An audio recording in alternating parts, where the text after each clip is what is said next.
In my decade of leading projects, I've learned one thing very clearly. Blame isn't about failure, it's actually feedback.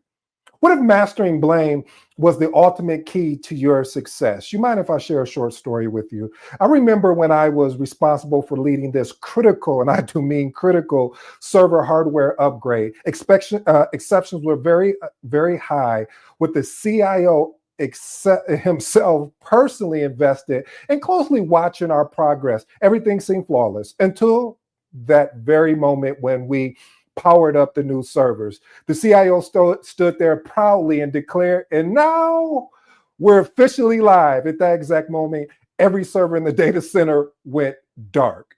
Complete outage. I mean, total silence. Every eye in the room instantly shifted towards you know who, me. I could feel the blame accumulating around me like a thunderstorm about to break.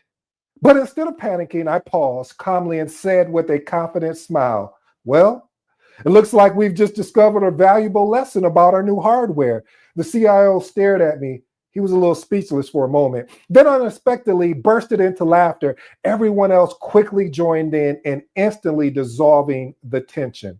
We immediately regrouped, swiftly identified a crucial configuration issue. Within just a few hours, all servers were back online and fully operational. Later, during our project retrospective, the CIO stunned the team by openly admitting, honestly, I'm grateful this happened today. Without it, we wouldn't have truly recognized just how strong and resilient this team was. Therefore, that experience fundamentally changed my mindset. It taught me to replace words of success or failure with win or learn. And in today's episode, I'm going to show you exactly how adopting this powerful win-learn mindset can completely transform your approach to project management, from turning every setback into your greatest opportunity. Point number one, practice the win-learn mindset. See, when you frame project outcomes as a win or learn, not a success or failure, you shift stakeholders from blame to lessons learned. Oh, I like that. Let me tell you why I like that, family, is because it's important when you frame projects as opportunity for learning rather than a simple successful failure scenario. This prompts actual resilience. It fosters a culture that mostly reflects then being one of those that actually is finger pointing, you know what I mean? And it inclines the opportunity for growth, meaning we're focused on improvement. Experiment with these actionable tips. Implement a formal learning retrospective. All I'm saying here is just conduct a structured post-project review that you want to understand what did we learn rather than emphasizing on the mistakes. This reinforces positive lessons learned. The next one, communicate lessons openly and consistently. Share these learnings widely with stakeholders, emphasizing continuous improvement, growth, as of course, shared accountability rather than personal shortcomings. And the last and final one, integrate learning into future project planning. You want to visibly demonstrate applications of lessons learned by directly reinforcing past challenges and improvements. So we can also look at the project strategies during kickoffs, as well as reinforcing the value of that win-learn culture. Point number two, use the blame shield approach. What is the blame shield approach? You just coming up and creating things. Yeah, you know I am. I want to think outside the box because, see, when we absorb the initial blame tactically as a project manager and then methodologically redirect it towards the root cause, it protects your reputation while showing maturity.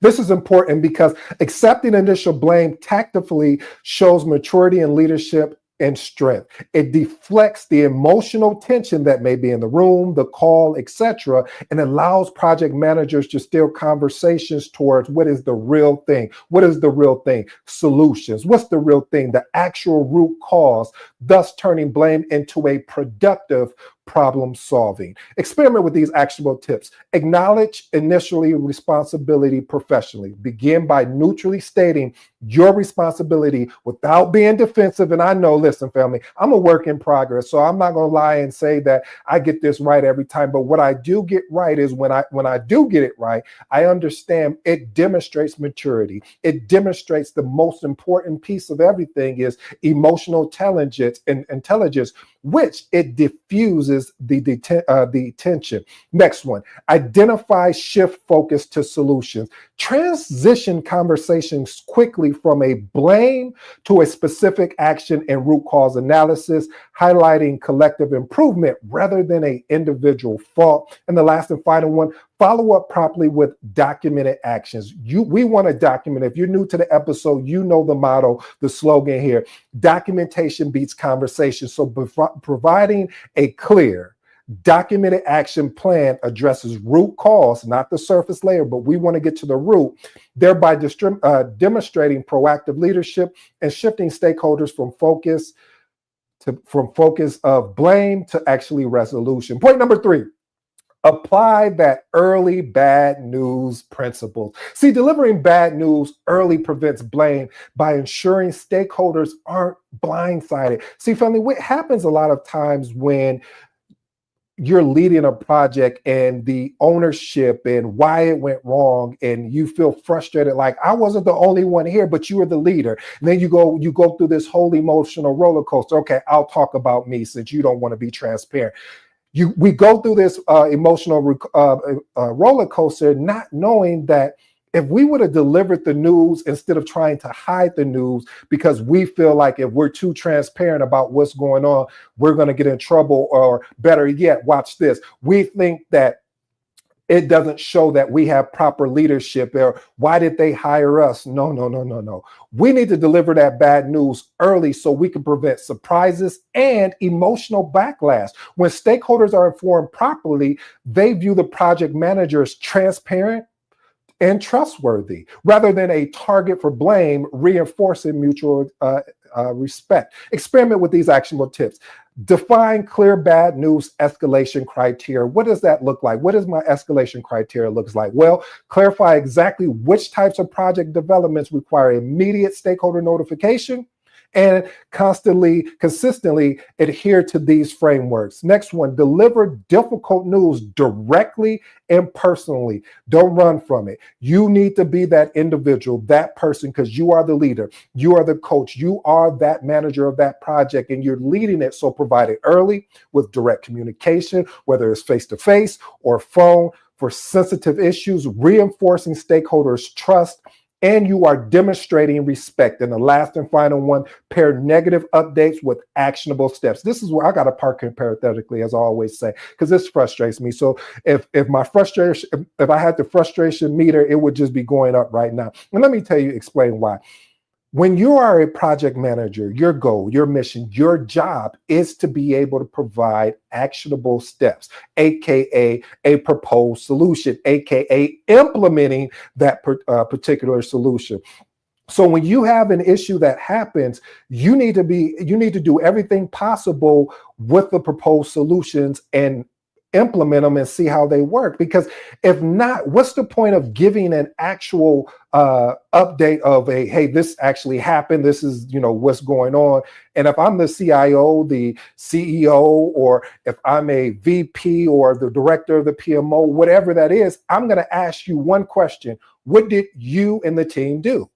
And if you say, oh, we didn't do anything, so no, that's not good. So we always want to accompany early bad news with proactive recommendations so we can demonstrate control over the situation, reassuring stakeholders that you're actively managing solutions. Point number 4, foster a culture of shared ownership. This is the reason why a lot of times when a project manager gets a lot of blame is because one thing that project manager didn't do effectively is foster that culture of a shared ownership. Well, what is that, ED? Foster a culture of shared ownership. Well, let me unpack it for you. So projects with clear shared ownership makes it challenging for stakeholders to single out the project manager for blame. See, when you do this effectively, family, when you do this efficiently, you will have people that step up on your behalf and say, no, he wasn't the only one, or this project manager wasn't, we were all in this together. You're still going to get the conversation. You're still going to get the feedback. However, you still will have an opportunity to have people that support you. See, when everyone feels ownership, blame becomes harder to justify. Shared accountability naturally reduces what I call that I call it the Dikembe Mutombo. If you ever watch basketball, Dikembe Mutombo, anytime he would block your shot, he would wag his finger. So I call it the Dikembe Mutombo because the finger pointing, because stakeholders acknowledge collective responsibility rather than seeking an individual as a scapegoat. Experiment with these actionable tips. Visibly recognize team collaboration. Frequently acknowledge collective accomplishments publicly, emphasizing how team effort, not individual heroes, achieve project milestones. Next one, implement a team accountability charter. Jointly create a team agreement for defining responsibilities, the decision-making process, and a collective commitment, not an interest. We know what we talk about, a commitment to the project. And just review it periodically. And the last and final one, promote team-driven problem solving. Oh, I love that one. That makes my heart jump, as they say, because regularly involving the entire team in troubleshooting sessions ensures they collectively own the challenges as well as the solution. And this reduces tendencies to assign individual blame. Point number 5, execute a root cause stakeholder workshop. Yeah, we're talking about workshops. So you want to conduct workshop explicitly designed to reveal systematic or external factors behind these failures. Why is this important? Stakeholder participation uncovers root cause, and this promotes a collective, again, there's that word, collective responsibility, and ensures stakeholders internalize systematic issues, making them reluctant to place undue blame on the project manager itself, since they personally contribute to identifying the problem. Experiment with these actionable tips. Plan structured interactive workshops. Use clear frameworks. You ever heard of the 5 whys or the fishbone, or there's so many of these techniques out here. This engages the stakeholder directly for root cause identification, ensuring active participation. Next one, facilitate unbiased open dialogue. What does that look like? That looks like engaging a neutral facilitator when possible to guide these workshops objectively, ensuring all voices are heard without bias or, most of all, defensiveness. And the last and final one, publish and follow up on workshop outcomes. There's no point of doing this workshop if we're not going to follow up, if we're not going to document, because if we don't, then what's going to end up happening, then everyone's going to feel like when you need to do this again, it was a waste of their time. So we want to clearly document workshop findings and circulate reports. This allows us to show that we've implemented an action plan with the stakeholders' accountability and ensuring participants feel their input was genuinely influenced the solution. Point number 6, cultivate a project sponsor engagement. Actively engaged sponsor buffers the PM from blame by actively championing and supporting projects. Let me say this again. As the project manager, we're not running from blame. We're walking into the blame. But what we're saying is that it doesn't make sense for us to walk into the blame when we have a team. If there's things that we could have controlled, we need to control them. And I will reiterate that point again. But this is important that we engage sponsors because they carry a significant organizational influence. They provide crucial political as well as organizational backing. This allows the project manager to do what they came to do. And this also helps their authority, their credibility, and clearly align with the project manager's actions and decisions. Experiment with these actionable tips. Schedule reoccurring sponsor checkpoints. And I know a lot of times project managers are like, man, I don't want to have these check-ins with the sponsor. You should, because this person is going to be your champion. This person is going to give you that opportunity to shield you from conversations or, oh, I like this, distractions that are going to get in your way from having the success you and the team should have. So hold regular, dedicated one-on-one meetings. to keep the sponsor closely informed, engaged, and proactively supportive of your initiatives. Next one, clarify and document sponsor responsibility early in the project. Project charter, explicitly outline how the sponsor can assist, support, and escalate issues, reinforcing their ownership and involvement. And the last and final one, highlight sponsor visibility. Visible sponsors who are visible, whether that's public facing or on the call, whatever that looks like, you want to reinforce their commitment and active involvement in the project's success. Point number 7, adopt a no surprise communication policy. What's a no surprise? You don't like to be surprised, do you? So no surprise policies compel PMs and stakeholders alike to proactively communicate issues. This prevents blame due to unexpected outcomes. Why is this even important? Because preventing surprises keeps stakeholders consistently, and I do mean consistently, informed and maintaining their trust. Stakeholders who trust the project manager's communication are far less likely to blame them unfairly. That's the key word, unfairly, when projects face many difficulties. Experiment with these actionable tips. Establish a formal communication protocol. Clearly define communication frequency, whether that's going to be a weekly or immediate alerts or on high-risk issues, whatever that looks like within your organization, and ensure stakeholders always stay informed and aligned. The next one, create an early warning notification system. Set guidelines for immediate escalation when critical milestones are at risk or significant issues arise, preventing stakeholders being surprised. So on a serious note, what we need to understand there, family, is that how we prevent stakeholders from being surprised is continuously communicating, and not just communicating where you're just sending emails and then you're like, well, I'll send it to you via email. We have to think of strategic ways to communicate with stakeholders. Maybe you get on the phone with the stakeholder or stakeholders or your project team and have that communication and recap it via email as a placeholder, and put it on your SharePoint or wherever you hold documents, so you can also teach them how to fish, meaning that if some update or some changes are happening, you can point them to the SharePoint or, like I said, any repository that you leverage. And the last one,